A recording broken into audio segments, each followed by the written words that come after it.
இந்த கொடுமைகள் இந்த மண்ணில் நடக்குது.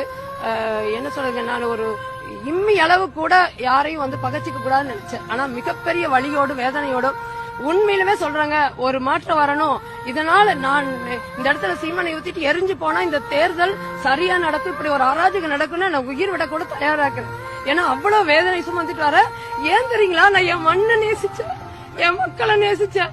போகின்ற வழிகள் எல்லாம் என் மக்கள் அன்பை கொடுத்தாங்க. உங்களுக்குதான் ஓட்டு, உங்களுக்குதான் ஓட்டுனாங்க. 55 விழுக்காடு ஓட்டுகள் விழுந்தாலும் புதிய இளைஞர்கள் குழந்தையை தூக்கிட்டு குடும்பமா வந்து ஓட்டு போட்டாங்க. இது உறுதியான ஒண்ணு இந்த வேலை பண்றாங்க.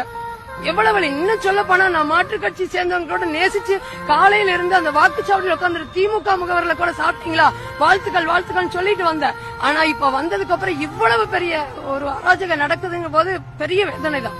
ஆனா இதுக்கு பதிலடி என் மண்ணினுடைய மக்களுக்கு உறுதியை இன்னைக்கு இல்லைனால் ஒரு நாள் கொடுத்தே தேர்வாங்க. இது நடந்தே தீரும்.